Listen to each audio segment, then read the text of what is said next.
Hello everyone. आज के इस लेक्चर के अंदर हम प्री बोर्ड के इवनिंग शिफ्ट और मॉर्निंग शिफ्ट दोनों के सेक्शन ए को हम यहाँ पर करने वाले हैं, जिसमें पैसेज रीडिंग क्वेश्चंस हैं, एमसीक्यू क्वेश्चंस आपके पास हैं और असर्शन रीजन वाले क्वेश्चंस हम करेंगे यहाँ पर बेसिकली। ठीक है, तो दोनों का पहले हम इवनिंग शिफ्ट वाले का कर रहे हैं, उसके बाद मॉर्निंग शिफ्ट का जो 2020 टू 21 का पेपर था उसके सेक्शन ए को हम सॉल्व करने वाले हैं। ठीक है, इंपॉर्टेंट क्वेश्चन है, खासकर असर्शन रीजन वाले क्वेश्चंस कुछ बच्चों को अटेम्प्ट करने नहीं आते, तो वो आपको पता चलेगा कि किस तरह से हम क्वेश्चंस को अटेम्प्ट करते हैं बेसिकली। तो बिना टाइम वेस्ट करे स्टार्ट करते हैं।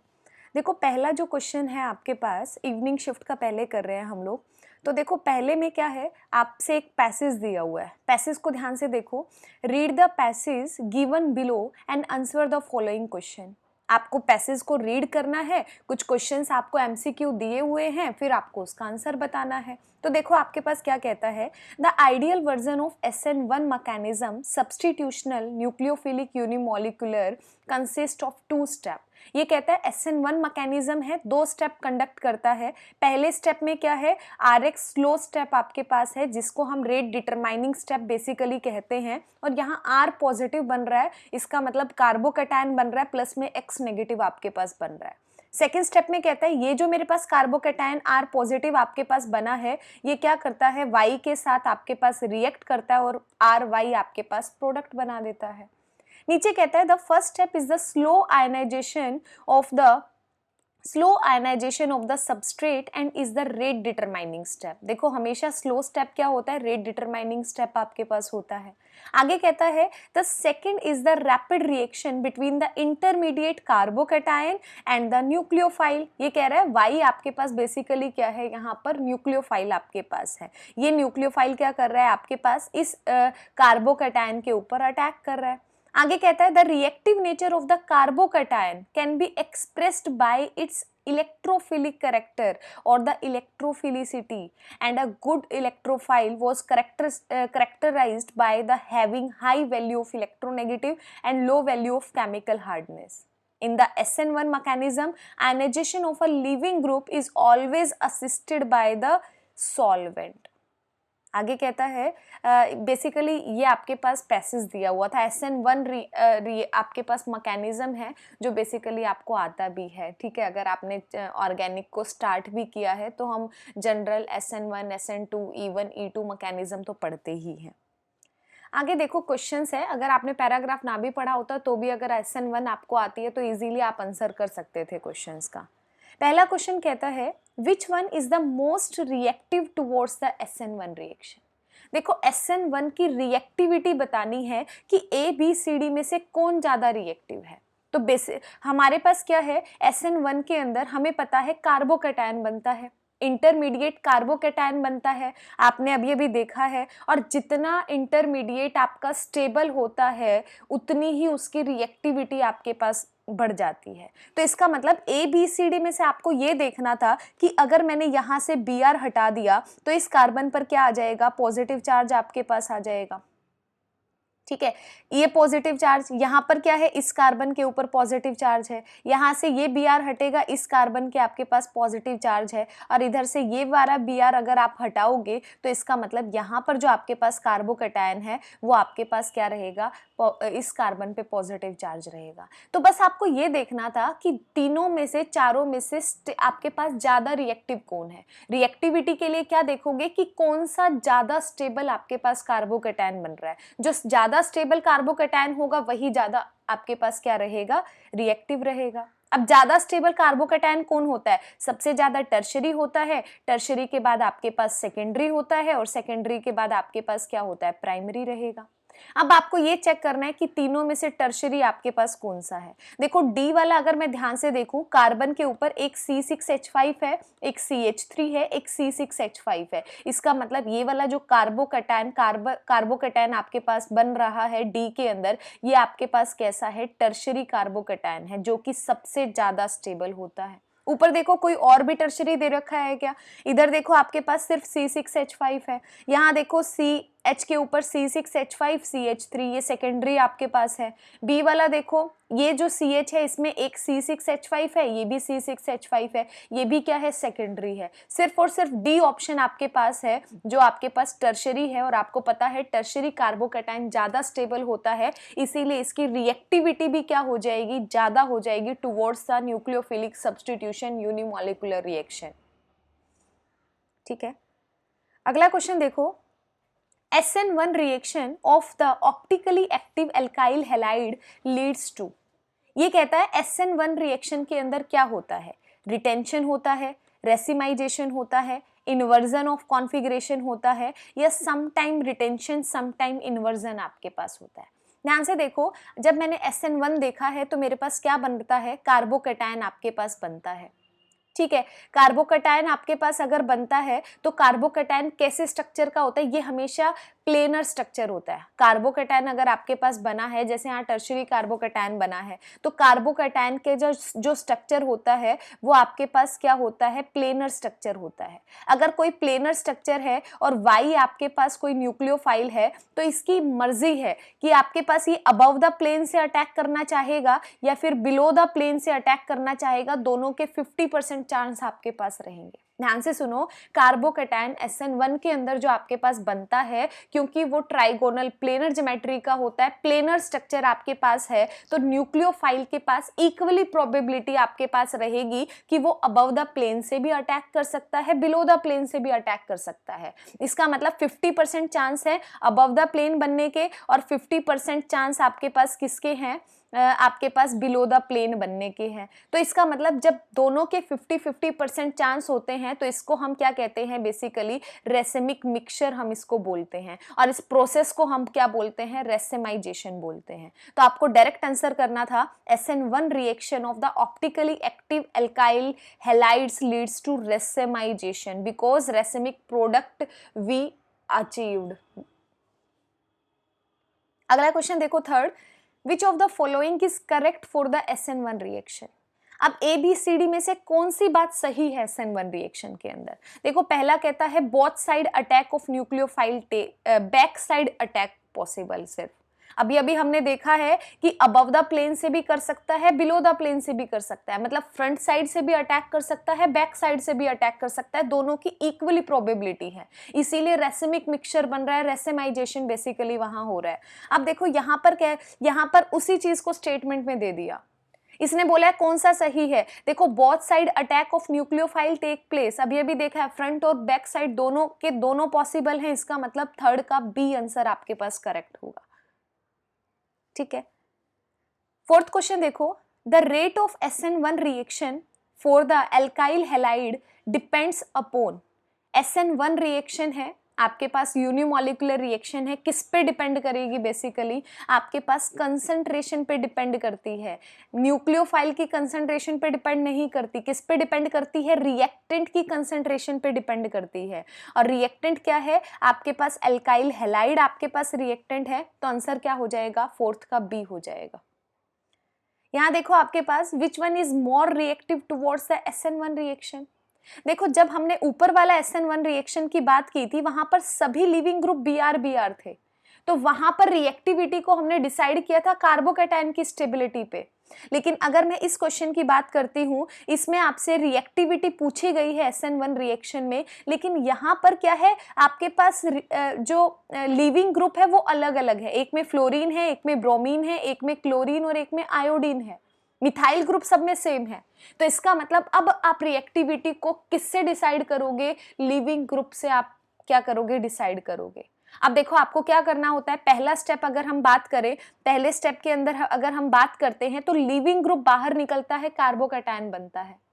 अब लिविंग ग्रुप बाहर होना चाहिए, X बाहर जाना चाहिए। अब आपको ये देखना है कि चारों में से कौन इजीली बाहर चला जाएगा, मतलब कौन अच्छा लिविंग ग्रुप होगा, वही डिसाइड करेगा कि रिएक्टिविटी SN1 रिएक्शन की तरफ किसकी ज्यादा है। अब देखो, फ्लोरीन है, इलेक्ट्रोनेगेटिविटी ज्यादा है, तो अच्छा लिविंग ग्रुप बिल्कुल भी नहीं होता है। सबसे ज्यादा इलेक्ट्रोनेगेटिविटी फ्लोरीन, फिर क्लोरीन, फिर ब्रोमीन, फिर आयोडीन। आयोडीन क्या है, सबसे कम इलेक्ट्रोनेगेटिव है, तो क्या करता है, फटाफट से, क्योंकि यहाँ पर इलेक्ट्रोनेगेटिविटी कम है, बॉन्ड लेंथ आपके पास कंपैरेटिवली ज्यादा होती है, आयोडीन इजीली निकलना पसंद करता है, अपने इलेक्ट्रॉन लेगा, आई नेगेटिव फटाफट से निकल जाएगा। ठीक है, क्यों? क्योंकि इलेक्ट्रोनेगेटिविटी कम है, या फिर ये कहो कि अच्छा लिविंग ग्रुप आपके पास होता है, इसीलिए इसका जो ऑप्शनल और का जो आपके पास आंसर रहेगा, आंसर क्या रहेगा, CH3I रहेगा, क्योंकि I एक अच्छा लिविंग ग्रुप आपके पास होता है, क्योंकि इसकी इलेक्ट्रोनेगेटिविटी कम होती है। ये इसी का हिंदी वर्जन है क्वेश्चंस का।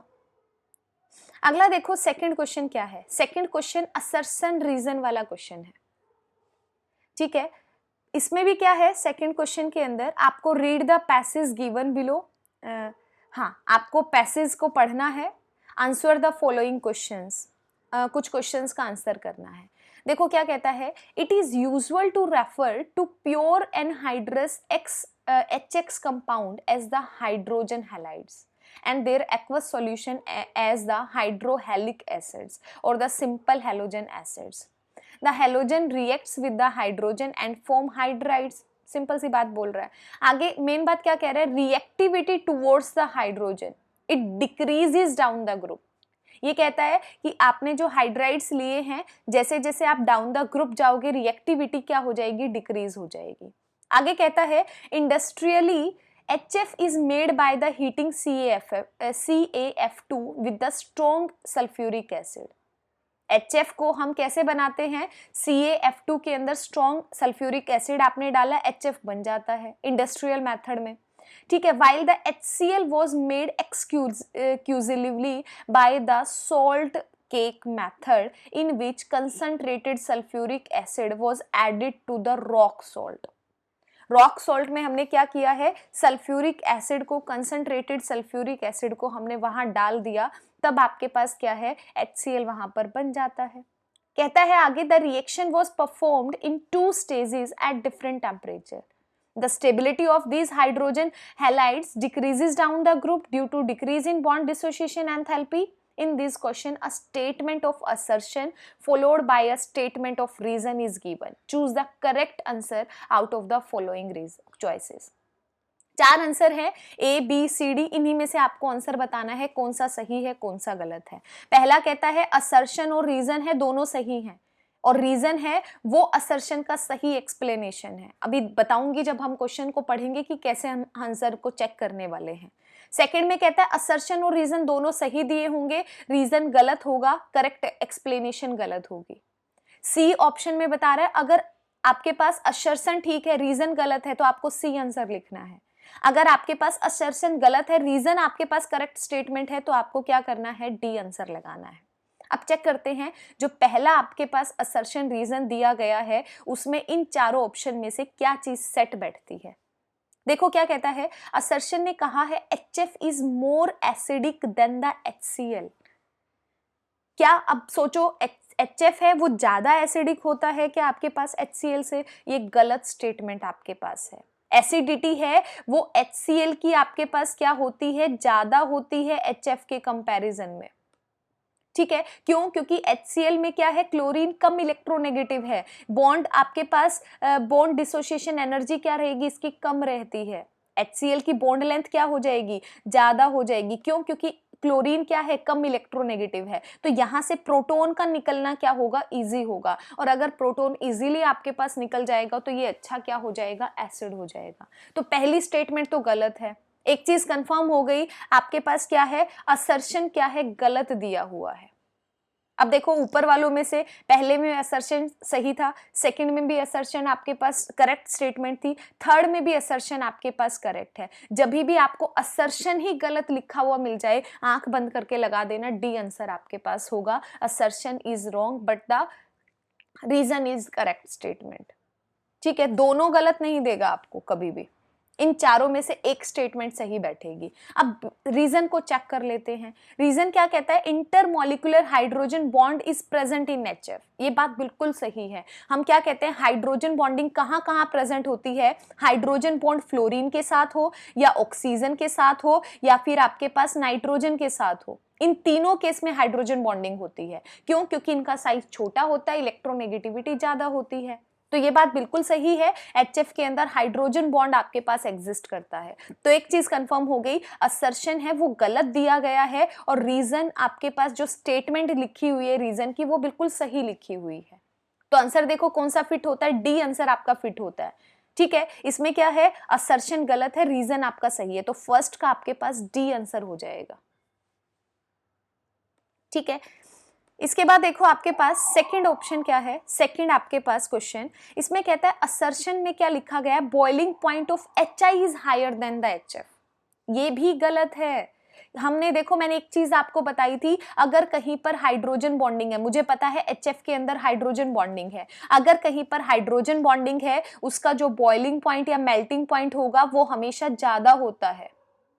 ठीक है, अगर उसका बॉइलिंग पॉइंट है या फिर हम क्या कहें उसकी जो सॉल्युबिलिटी इन वाटर है वो भी आपके पास क्या होती है, ज्यादा होती है। और अभी अभी हमने बात की है HF के अंदर क्या है, हाइड्रोजन बॉन्डिंग है, तो इसका बॉइलिंग पॉइंट क्या रहेगा, ज्यादा रहेगा, ना कि HI का ज्यादा रहेगा। तो एक चीज कंफर्म हो गई, आपके पास असर्शन गलत लिखा हुआ है। नीचे देखो क्या लिखा है, fluorine is more electronegative than chlorine. बिल्कुल सही बात है, पूरी पीरियोडिक टेबल के अंदर फ्लोरीन है वो सबसे ज्यादा इलेक्ट्रोनेगेटिव आपके पास होता है। तो इसका मतलब रीजन है वो सही लिखा गया है, असर्शन गलत है। तो मैच करो, आपके पास डी स्टेटमेंट है, assertion is wrong but the reason is correct statement. तो आंसर क्या हो जाएगा आपके पास, डी इसका करेक्ट आंसर आपके पास हो जाएगा। ठीक है, अगला क्वेश्चन देखो, थर्ड असर्शन रीजन का जो क्वेश्चन दिया हुआ है इसी सेकंड क्वेश्चन के अंदर आपके पास, इसमें कहता है असर्शन लिखता है द रिएक्टिविटी ऑफ HX की रिएक्टिविटी है, ये कह रहा है डाउन द ग्रुप, फ्लोरीन से क्लोरीन से ब्रोमीन से आयोडीन, डाउन द ग्रुप आपके पास बढ़ रही है। ठीक है, बिल्कुल सही बात है, रिएक्टिविटी क्या होती है, डाउन द ग्रुप आपके पास बढ़ती है। आगे देखो क्या कहता है, रीजन के अंदर stability of hydrogen halides decreases down the group. बिल्कुल सही है, क्यों, क्योंकि जैसे जैसे नीचे जाते हैं इनकी स्टेबिलिटी है वो आपके पास बढ़ती चली जाती है और इसी वजह से आपके पास क्या है, रिएक्टिविटी क्या है, डाउन द ग्रुप बढ़ती है। तो देखो क्या है, पहली लाइन देखो, इसने ऐसे देखो, असर्शन है HF की रिएक्टिविटी सबसे कम है, HI की सबसे ज्यादा है। बिल्कुल सही बात है, इस पे टिक लगाओ कि ये बात बिल्कुल सही लिखी है। आगे रीजन में अभी ये मत देखो रीजन ठीक है या गलत है, पहले ये देखो जो इसमें स्टेटमेंट लिखी गई है क्या वो ठीक है। इसमें लिखा है stability of hydrogen halide decrease down the group. बिल्कुल सही बात है, स्टेबिलिटी है वो क्या करती है, डिक्रीज करती है। तो सेकंड आपके पास क्या है, रीजन भी सही स्टेटमेंट है। अब ये चेक करो कि जो ऊपर वाला रीजन है क्या ये सेकंड वाले से कनेक्ट हो रहा है, जो असर्शन है क्या वो रीजन से कनेक्ट हो रहा है। ठीक है, हमने क्या पता है कि रिएक्टिविटी इंक्रीज क्यों करती है डाउन द ग्रुप जाने पे, क्यों, क्योंकि स्टेबिलिटी डिक्रीज करती है। ठीक है, दोनों क्या है, एक दूसरे का रीजन है। फर्स्ट वाले का असर्शन रीजन आपके पास बिल्कुल सही दिया गया है, इसका मतलब यहाँ पे जो आपके पास आंसर आएगा वो क्या आएगा, ए आएगा। देखो ए आंसर क्या कहता है, असर्शन और reason are the correct statement, हमारी दोनों सही आई है और रीजन क्या है, is the correct explanation of the assertion है। तो आंसर हमारे पास क्या हो जाएगा, इसका ए हो जाएगा। अगला क्वेश्चन चेक करते हैं। अगले क्वेश्चन के अंदर देखो, असर्शन में लिखा गया है NaCl react with the concentrated sulphuric acid to give the colourless fumes with the pungent smell. ये बिल्कुल सही बात है।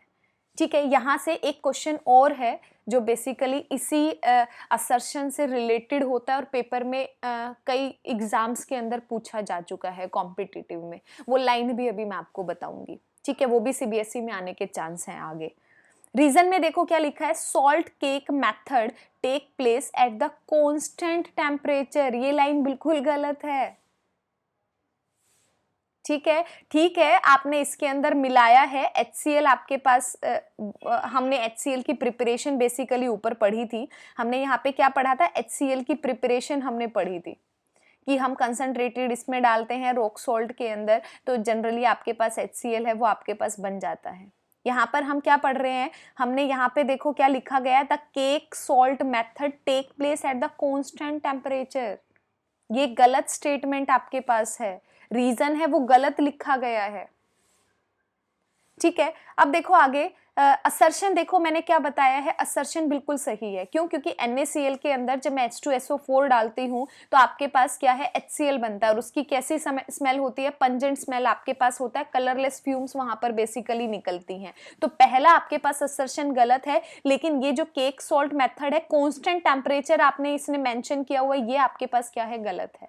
तो इसका मतलब असर्शन ठीक है, रीजन गलत है। आंसर क्या हो जाएगा, सी हो जाएगा। सी में देखो क्या लिखा हुआ था, असर्शन सही है और रीजन क्या है, गलत आपके पास है।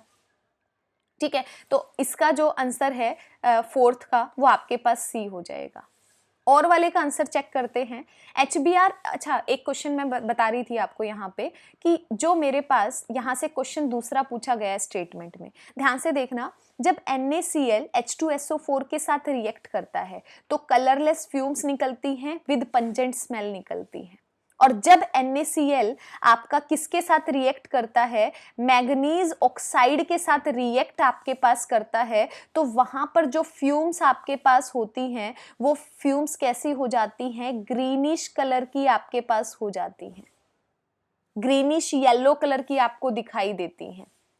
ठीक है, ये जनरली आपसे रीजन के अंदर, असर्शन रीजन में पूछा जाता है कि NaCl कंसंट्रेटेड सल्फ्यूरिक एसिड के साथ रिएक्ट करता है तो HCl बन रहा है, कलरलेस फ्यूम्स पंजेंट स्मेल के साथ हो रही है। लेकिन अगर यही NaCl आपका MnO2 के साथ, मैग्नीज ऑक्साइड के साथ अगर रिएक्ट करता है तो जो फ्यूम्स आपके पास बनती हैं वो ग्रीनिश येलो कलर की बनती हैं। ऐसा क्यों होता है? क्यों? क्योंकि जो आपके पास MnO2 है वो ऑक्सीडाइज कर देता है HCl को। MnO2 ऑक्सीडाइज HCl, और HCl को किस में ऑक्सीडाइज कर देता है, क्लोरीन गैस के अंदर आपके पास करता है। और क्लोरीन गैस का कलर कैसा होता है आपके पास, ग्रीनिश येलो कलर आपके पास होता है। जो क्लोरीन गैस है ये ग्रीनिश येलो होती है, इसीलिए फ्यूम्स आपको ग्रीनिश येलो दिखाई देती है। तो इस लाइन को भी याद रखना, आने वाले टाइम में इसको जरूर पूछा जाएगा CBSE में। अगले क्वेश्चन की तरफ बढ़ते हैं। असर्शन रीजन आपके पास है इसमें। असर्शन में पहले क्या कहता है, HBr is the more reducing than the HCl। बिल्कुल सही बात है। आपके पास जो रिड्यूसिंग पावर है डाउन द ग्रुप क्या होती है, बढ़ती है। मतलब HI की आपके पास क्या होती है, सबसे ज्यादा रहती है। फिर आपके पास किसकी होगी, HBr की आपके पास होती है। ठीक है, फिर आपके पास किसकी होती है, HCl की होती है। और सबसे कम आपके पास किसकी होती है, HF की आपके पास होती है।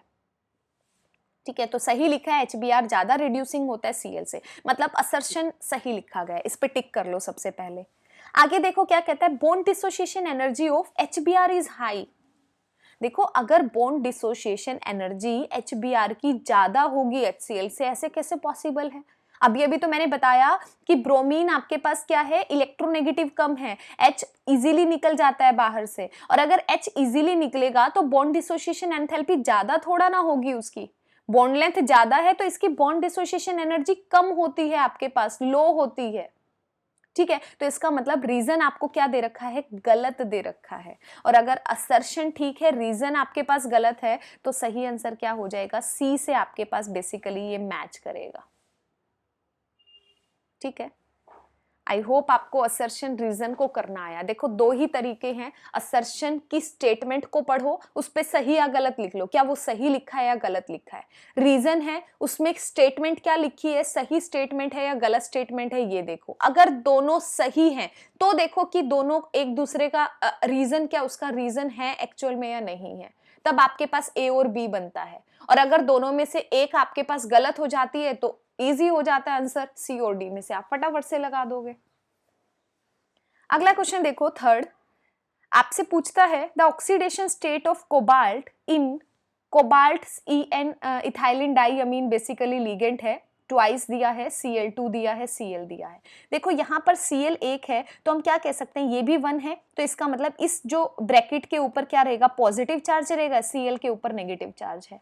देखो क्या करना है, कोबाल्ट का X मानूंगी, इथाइल अमीन के ऊपर क्या रहेगा, 0 रहेगा, इस 0 को मैं लिख नहीं रही। क्लोरीन के 2 हैं, क्लोरीन के ऊपर -1 चार्ज होता है, तो इसका मतलब क्या हो गया, -2 हो गया, इज इक्वल टू आपके पास क्या हो जाएगा, इक्वल टू आपके पास +1 है ऊपर, तो इसका मतलब इक्वल टू 1 हो जाएगा। और x की वैल्यू निकालोगे 1 - 2 को इधर लेकर जाओगे तो x की वैल्यू आपके पास 1 + 2 कितना बनेगा, 3 बनेगा। तो थर्ड का जो ऑक्सीडेशन स्टेट है वो कितना आएगा, 3 आएगा। और आंसर कौन सा मैच कर रहा है आपके पास, बी आंसर मैच कर रहा है।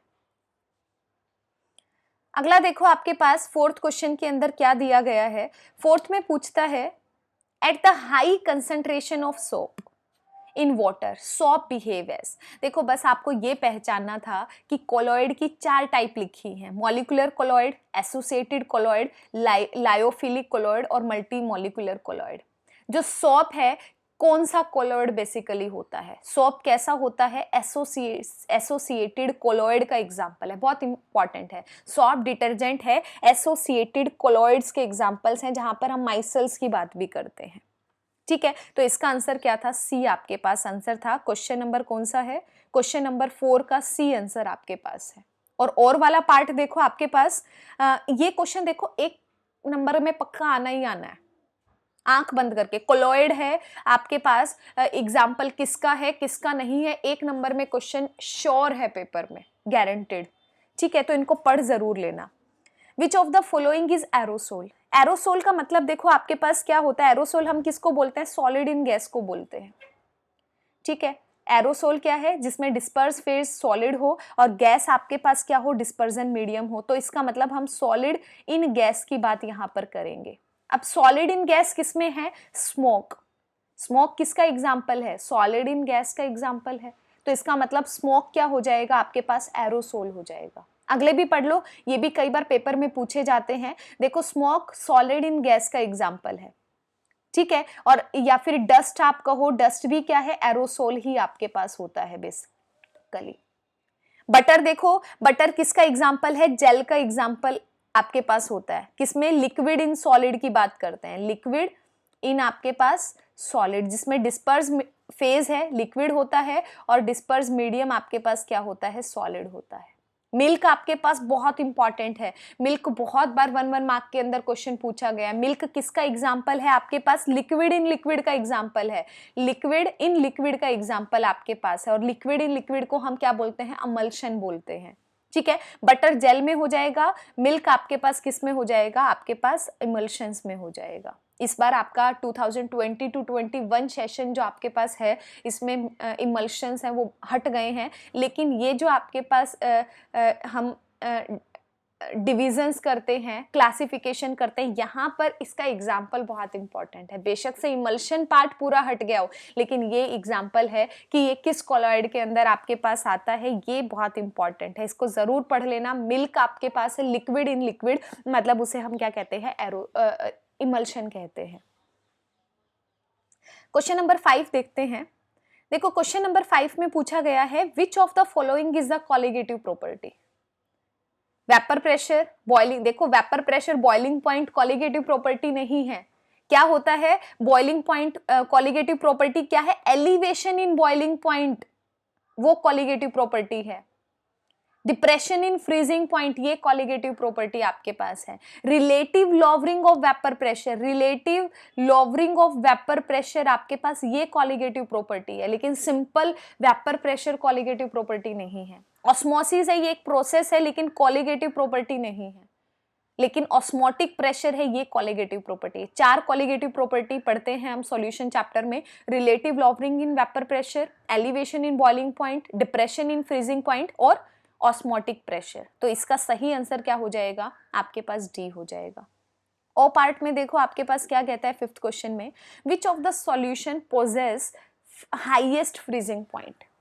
एक बात का ध्यान रखना, फ्रीजिंग पॉइंट के अंदर अगर आपके पास देखो डेल्टा टीएफ आपके पास हम डिप्रेशन इन फ्रीजिंग पॉइंट पढ़ते हैं, किसके इक्वल होता है, आपके पास के एफ कॉन्स्टेंट है बेसिकली, या तो आपके पास एन नंबर ऑफ मोल्स आपके पास कितने हैं, और या फिर हम क्या कहें उसकी कंसंट्रेशन बेसिकली मोलैलिटी, क्योंकि यहाँ पर जो सॉल्यूशन दे रखा है उसी की बात कर रही हूँ। ठीक है, तो उसके रिस्पेक्ट में आप क्या करोगे, डेल्टा टी एफ को किससे रिलेट करते हो, एन और एम की वैल्यू से रिलेट करते हो।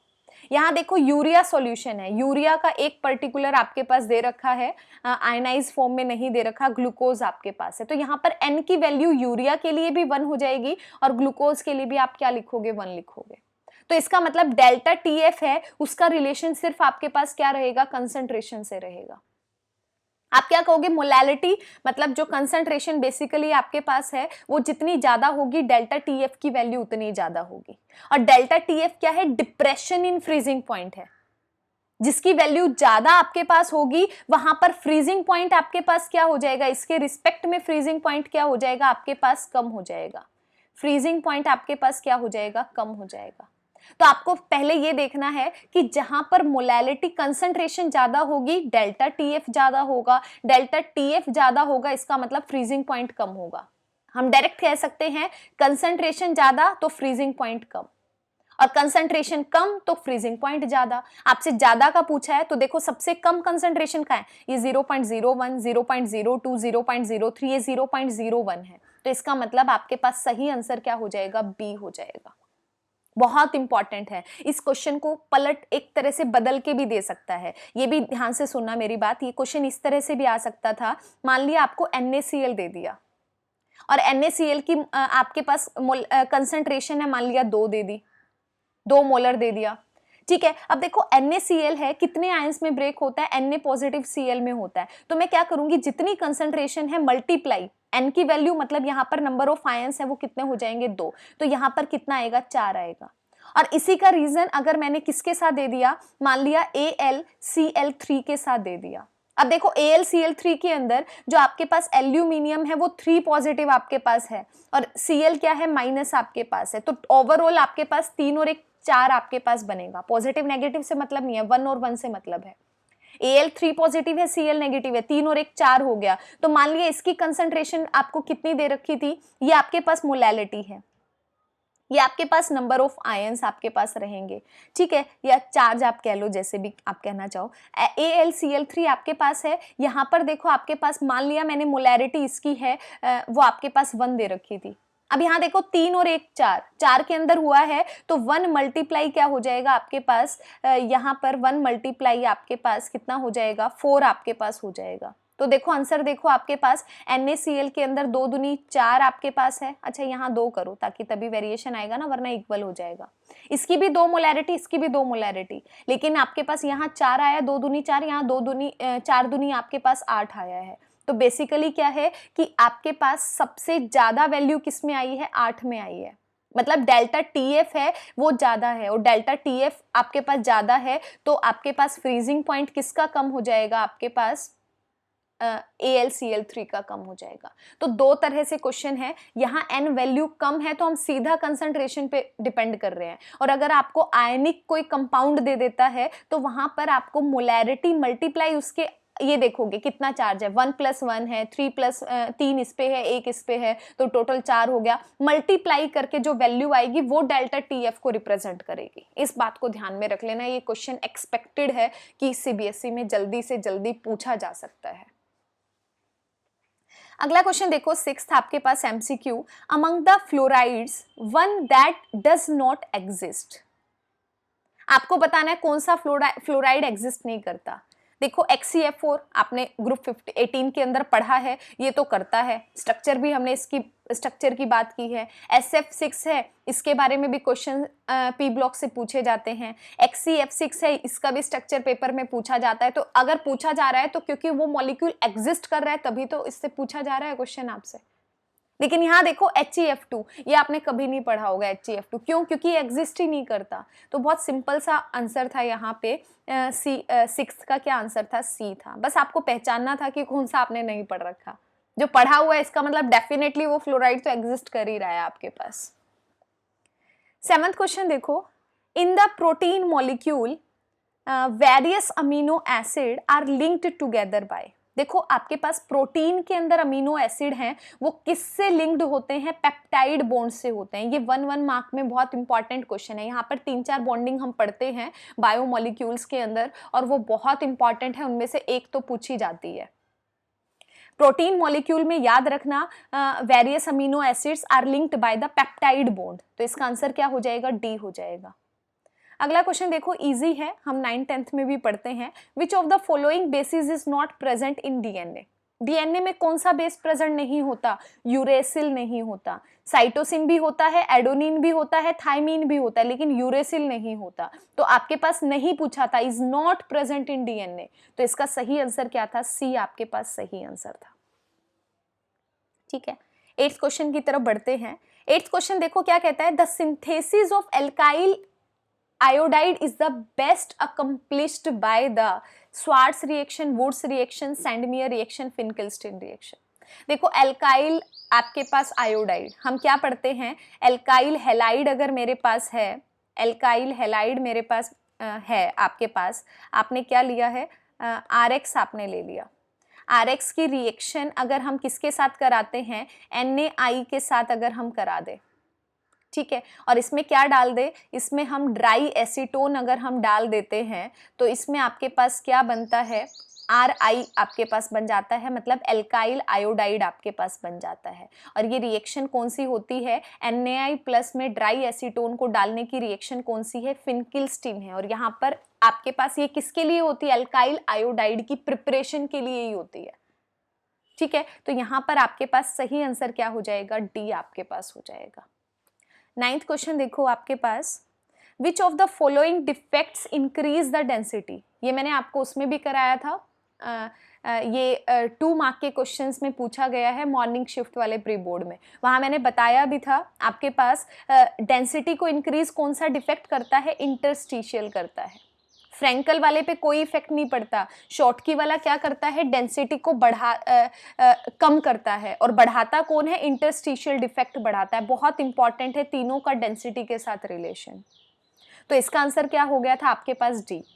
अगला क्वेश्चन देखो, graphite can not be classified as the, graphite को कैसे हम क्लासिफाइड नहीं कर सकते, नेटवर्क सॉलिड, बिल्कुल, कंडक्टिंग सॉलिड होता है, कोवेलेंट सॉलिड होता है, आयनिक सॉलिड नहीं होता। ग्रेफाइट क्या है, कार्बन ही तो है ना आपके पास, तो आयनिक सॉलिड में क्लासिफाइड इसको हम कभी भी नहीं करते, नेटवर्क, कंडक्टिंग और कोवेलेंट के अंदर बेसिकली करते हैं। तो इसका आंसर क्या था आपके पास, बी आंसर था। 10th क्वेश्चन देखो, in the electrochemical process a salt bridge is used as a reducing agent, नहीं, एज एन ऑक्सीडाइजिंग एजेंट, बिल्कुल भी नहीं, to complete the circuit so that the current can flow, ये बिल्कुल सही है। हम सॉल्ट ब्रिज को, आपके पास क्या नाम है, 2 आपके पास ये होते थे, इनके बीच में हम सॉल्ट ब्रिज को लगाते हैं जब हम इलेक्ट्रोकेमिकल सीरीज हम पढ़ते हैं। यहाँ पे क्या है, 2 आपके पास इलेक्ट्रोड्स हैं, इनको हमने कनेक्ट कर दिया, बीच में क्या है, हम सॉल्ट ब्रिज को लगाते हैं। सॉल्ट ब्रिज को क्यों लगाते हैं, ताकि ये सर्किट को कंप्लीट कर सके और करंट आपका फ्लो कर सके, आयंस को न्यूट्रलाइज कर सके, उसके लिए हम क्या करते हैं, सॉल्ट को यूज करते हैं, सॉल्ट ब्रिज को। तो इसका सही आंसर क्या था, 10th का सी आपके पास सही आंसर था। 11th क्वेश्चन देखो, in the chemical reaction P2Q it is found that the rate of reaction increases 4 times। ये कहता है एक रिएक्शन है P से क्यूब की तरफ बढ़ रही है, इसने कहा रेट ऑफ रिएक्शन 4 टाइम बढ़ गई। कब बढ़ी, जब when the concentration of P is increase 2 times. अगर आपने 2 टाइम बढ़ाई तो 4 टाइम बढ़ गई। इसका मतलब क्या है कि अगर मेरे पास P आपके पास है, ठीक है, इस P को अगर मैंने डबल कर दिया, मान लिया P आपके पास है, अगर मैंने इसको डबल कर दिया तो इसका मतलब आपके पास कंसंट्रेशन कितनी बढ़ेगी, डबल बढ़ेगी, 2 ही बढ़ेगी। लेकिन अगर आपके पास P स्क्वायर अगर आपके पास प्रेजेंट है, ठीक है, ये P स्क्वायर प्रेजेंट है, तो देखो अगर मैं P को डबल 2P करूंगी, इसकी कंसंट्रेशन को डबल करूंगी तो क्या हो जाएगा, 2P का होल स्क्वायर आ जाएगा, और 2P के होल स्क्वायर को सॉल्व करूंगी, 2 2 जा 4 आपके पास, 2 4P स्क्वायर आपके पास हो जाएगा। देखो पहले P स्क्वायर था, अब क्या हो गया, P 4P स्क्वायर हो गया। तो ये वाली सिचुएशन आपके पास सूट करती है, तो इसका मतलब P की पावर 2 होना चाहिए, इसका मतलब ऑर्डर इसका क्या होना चाहिए, रिएक्शन का 2 होना चाहिए। तो सही आंसर क्या हो जाएगा, बी हो जाएगा। बस आपको इसको अप्लाई करके देखना था। अगला क्वेश्चन देखो, फिर से आपके पास असर्शन रीजन वाले कुछ क्वेश्चंस हैं, 12 से 16 क्वेश्चंस। देखो इसमें भी ABCD आंसर ठीक वही है, असर्शन रीजन दोनों करेक्ट हैं और रीजन करेक्ट एक्सप्लेनेशन है असर्शन का, तो आपको A लगाना है। अगर दोनों की दोनों स्टेटमेंट सही हैं लेकिन रीजन आपके पास गलत है तो आपको बी लगाना है। असर्शन गलत है, रीजन सही, असर्शन सही है, रीजन गलत है तो सी लगाना है। असर्शन ठीक है, रीजन गलत है तो डी आंसर लगाना है। अब स्टेटमेंट को पढ़ते हैं। देखो 12th का ए क्या कहता है, the packing efficiency is 68 for the BCC structure. बिल्कुल सही है, जब हम बीसीसी के अंदर पैकिंग एफिशिएंसी को निकालते हैं वहां पर कितना आता है, 68% आपके पास आता है। इसका मतलब असर्शन ठीक लिखा है। आगे क्या कहता है, the coordination number is 12 in BCC structure. ये गलत है। 12 किसका होता है, एफसीसी का होता है, ठीक है, या एचसीपी का होता है हमारे पास। बीसीसी का कोऑर्डिनेशन नंबर कितना होता है आपके पास, 8 होता है। तो इसका मतलब जो सेकंड वाली स्टेटमेंट है वो गलत है, पहले वाली ठीक। असर्शन क्या है, सही है। तो देखो कौन सा मैच कर रहा है, सी मैच कर रहा है। असर्शन ठीक है और रीजन आपके पास क्या है, गलत। तो इसका आंसर क्या हो जाएगा, 12th का सी आपके पास आंसर हो जाएगा, ठीक है, सी आंसर हो जाएगा। अगला 13th देखो, ethanol is a weaker acid than the phenol. इसने कहा है इथेनॉल है वो वीक एसिड आपके पास होता है। बिल्कुल सही बात है, फिनोल से, ठीक है। क्यों, अगर आपके पास यहाँ पे देखो फिनोल के अंदर आपके पास H पॉजिटिव निकलता है तो फिनॉक्साइड आयंस हैं वो क्या होते हैं, बेसिकली रेजोनेंस के थ्रू स्टेबलाइज होते हैं, ठीक है। इसी वजह से वहां पे सेकंड देखो, पहले स्टेटमेंट चेक करते हैं। पहला स्टेटमेंट है इथेनॉल वीक एसिड है फिनोल से। बिल्कुल सही बात है, फिनोल वाला है, ज्यादा स्ट्रॉन्ग एसिड होता है इथेनॉल से, ये मैंने सही लिख दिया। आगे देखो, intermolecular hydrogen bonding takes place in the ethanol. Ethanol में हाइड्रोजन बॉन्डिंग एग्जिस्ट करती है। बिल्कुल सही बात है, क्योंकि इथेनॉल में क्या होता है, OH आपके पास होता है ना, और ऑक्सीजन हाइड्रोजन के साथ बॉन्डिंग कैसे बनाता है, इंटरमोलिकुलर हाइड्रोजन बॉन्डिंग बनाता है एक दूसरे मॉलिक्यूल के साथ। तो इसका मतलब सेकंड स्टेटमेंट है, ये भी ठीक है। अब आपको चेक करना है क्या पहली वाली स्टेटमेंट का आंसर दूसरे में लिखा गया है। देखो यहाँ पे क्या है, एसिडिटी है। एसिडिटी हाइड्रोजन बॉन्डिंग पे डिपेंड नहीं करती, हाइड्रोजन कितना इजीली निकल रहा है उस पर डिपेंड करती है। फिनॉक्साइड के अंदर क्या है, फिनोल के अंदर आपके पास ये फिनोल आपके पास एसिड है, ठीक है, ये फिनोल है, इसके ऊपर क्या है, O आपके पास। अगर हाइड्रोजन जाता है तो यहाँ पे क्या रहेगा आपके पास, O नेगेटिव आपके पास रहता है। और ये O नेगेटिव क्या है, रेजोनेंस के थ्रू स्टेबलाइज होता है। और अगर ये स्टेबलाइज है तो इसका मतलब H पॉजिटिव फटाफट से निकलेगा, क्योंकि ये रेजोनेंस स्टेबलाइज आपके पास है। इसीलिए मैं क्या कहूंगी कि फिनोल क्या होता है, ज्यादा एसिडिक होता है इथेनॉल के कंपैरिजन में। तो ये आंसर तो सेकंड में नहीं लिखा गया, तो मैं क्या कहूंगी, असर्शन और reason both are the correct statement, but the reason is not the correct statement, correct explanation for the assertion। तो देखो कौन सा मैच करता है, बी मैच करता है। तो इसका आंसर क्या हो जाएगा आपके पास, बी हो जाएगा। अगला देखो, असर्शन में क्या लिखा है, proteins are the polymer of the alpha amino acid. बिल्कुल सही बात है, प्रोटीन्स है अल्फा अमीनो एसिड के पॉलीमर होते हैं, सही स्टेटमेंट है। अगली स्टेटमेंट पढ़ो, insulin is the globular protein. Insulin है ग्लोबुलर प्रोटीन होता है, ये भी सही लिखा गया है। अब चेक करो क्या ऊपर वाले का कनेक्शन नीचे वाले से है। इसने कहा है प्रोटीन्स पॉलीमर होते हैं अल्फा अमीनो एसिड, इसका इससे कोई लेना देना ही नहीं है। इंसुलिन जो एग्जांपल आपके पास ग्लोबुलर प्रोटीन से है, इसका मतलब क्या होगा कि असर्शन है करेक्ट स्टेटमेंट है, रीजन है करेक्ट स्टेटमेंट है, लेकिन reason is not the correct explanation for the assertion. तो यहां पर भी आंसर क्या हो जाएगा, बी हो जाएगा, जो हमारा ऊपर वाले में था। बी आपका करेक्ट आंसर हो जाएगा। देखो assertion reason are the both correct statement, reason is not correct explanation for the assertion. ये किस में लिखा गया है, बी में लिखा गया है, तो आंसर क्या हो जाएगा, बी हो जाएगा। अगला क्वेश्चन देखो असर्शन में क्या है, separation of ZR and HF is difficult. बिल्कुल सही बात है, इन दोनों को सेपरेट करना बहुत डिफिकल्ट होता है, सही लिखा गया है।